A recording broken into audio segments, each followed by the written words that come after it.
Photosynthesis, like cell respiration, is a series of biochemical reactions catalyzed by enzymes. We typically simplify this complex process with the chemical equation carbon dioxide plus water yields glucose plus oxygen. In reality, the reaction can be divided into the light-dependent and independent reactions, and within each of these, it can be divided further yet. Another way that photosynthesis can be explained is as carbon fixation. Plants play a major role, along with bodies of water, in removing carbon from the atmosphere. However, whereas water becomes more acidic when it absorbs CO2, plants convert it, along with water, into glucose and other organic molecules. The glucose it produces has one of several fates: be used immediately in cell respiration to synthesize ATP. Photosynthesis harvests and stores sunlight energy into chemical energy that cells can use.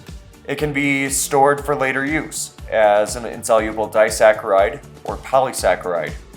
It could also be converted into long chains of cellulose for use in the cell wall of plant cells. The carbo in these carbohydrates come from carbon dioxide in the atmosphere. Since these carbohydrates are necessary for the growth and development of plants, carbon dioxide actually accounts for the mass of plants. Yeah, air makes up the mass of plants, not soil. Over the years, researchers have attended the graduation ceremonies at MIT, Harvard, and other prestigious universities to ask them where the mass of plants come from. Let's see how these recent graduates answered. Now, what did all that stuff come from? Nature. In the ground, the soil, the grass, the dirt. What would you say to someone who told you that the weight of the tree came mostly from the carbon dioxide in the air? I would say that's very disturbing and wonder how that could happen. Came from carbon dioxide from the air? Oops. It's an interesting idea. Sounds weird. Are you surprised Yeah. at that idea? Yep. So they don't really know where the mass of plants come from. And they're supposed to be some of the smartest people in the United States, if not the world. While organic molecules, including and especially carbohydrates, are synthesized by plants by harvesting light energy and converting it into chemical energy. Visible light is actually a combination of different light wavelengths which we perceive as colors. Roy G. Biv, red being the longest wavelength and violet being the shortest. Plants use their chloroplasts, filled with the pigments on their thylakoid membranes, to absorb specific wavelengths of light. Depending on the combination of photosynthetic pigments found in a given species, plants are better at absorbing specific wavelengths of light. This can be mapped as an absorbance spectrum. As plants absorb light with these pigments, taking carbon dioxide via their stomata and water via the roots and xylem, a chemical reaction occurs that synthesizes these organic molecules from air and water. How do we know this? Well, because relevant variables in experimentation need to be controlled. Why? Because our aim in investigation and experimentation is to determine the relationship between variables. Too many changes in an experimental design makes it difficult or impossible to appropriately and sufficiently process data to enable a scientifically based conclusion to the research question. If we cannot achieve this, we cannot accurately draw conclusions fully consistent with the experimental data. By manipulating our one independent variable, we can measure our one dependent variable. Inquiring about other relationships between parts of a system is a good thing. This is how we extend our research. But as my middle school math teacher always told me, keep it simple, stupid. Control all other variables. This couldn't have been more important than in the experiments that led to the discovery of photoperiodism. This is the way in which plants respond to changes in the length of the day. One of the ways this affects plants is the proportion of day to night has the greatest impact on inhibiting or activating flowering in plants. One way we can classify plants is as long day or short day. Two researchers at the United States Department of Agriculture, W. Garner and H.A. Allard, were working with the Maryland mammoth, a large tobacco plant that didn't flower in the summer when most tobacco plants bloomed. When Garner and Allard controlled the amount of light exposure the Maryland mammoth received, they observed a startling response by the plant. In Gardner and Allard's report, they used one strain or subspecies of Nicotiana tabacum, the Connecticut broadleaf. This plant normally begins flowering in June, well after the spring frost. If this plant were growing in, say, Richmond, Virginia, the length of the day gets ever so longer as you approach the summer solstice. All broadleafs would begin flowering and continue to do so through the months of July and August.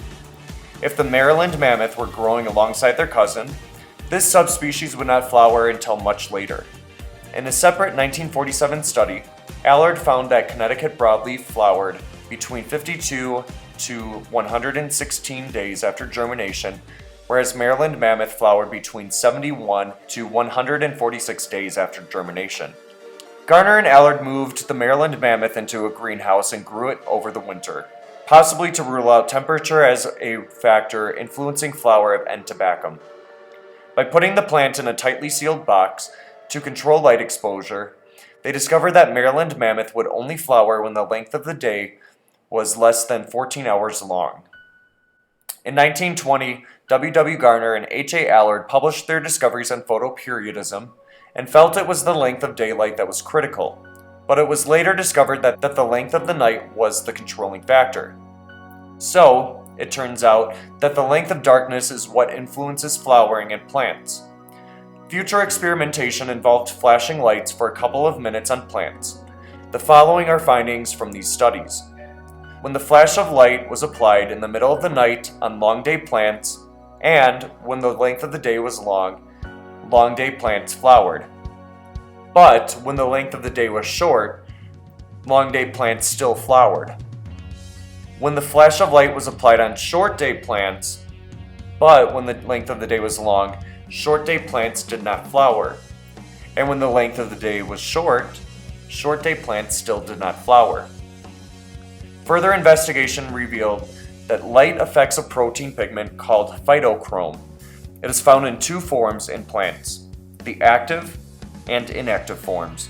It's a green or blue-green pigment that regulates developmental processes in plants like flowering, germination, chlorophyll production, and maintenance of circadian rhythms, just like melatonin in vertebrates. Both the active and inactive forms can interconvert based on whether it is light or dark. The pigments are affected by wavelengths in the sunlight, of which both are necessary for proper growth. Recall that daylight has red light, which has a wavelength of 650 to 670 nanometers.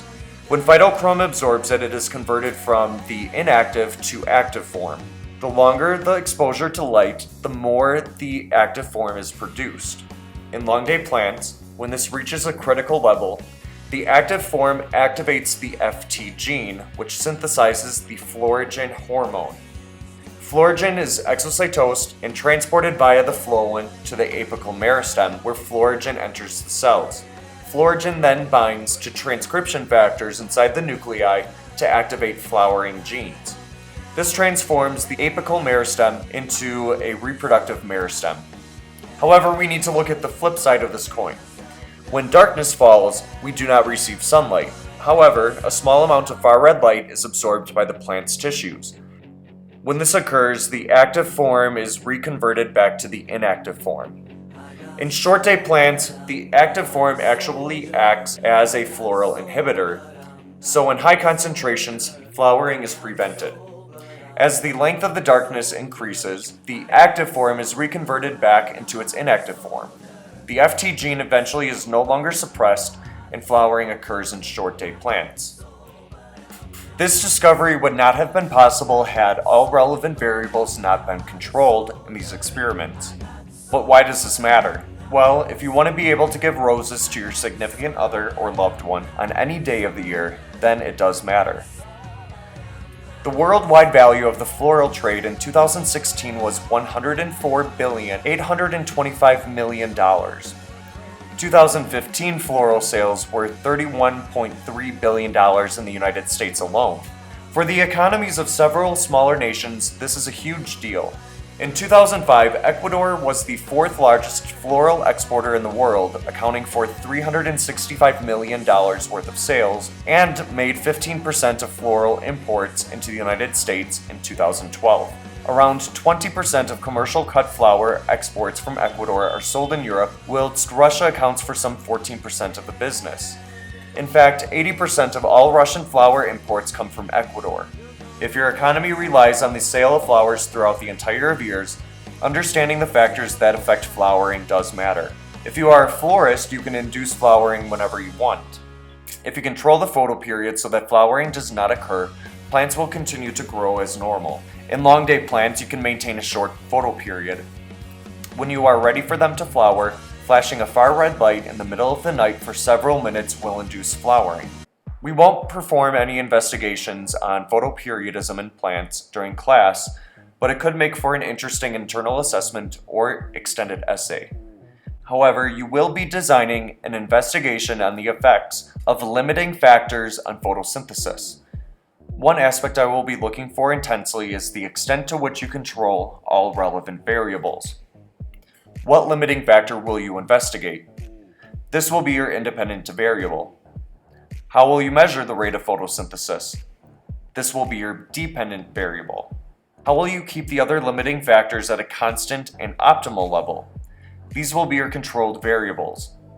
This will allow us to develop a clear model of how the limiting factors affect the rate of photosynthesis.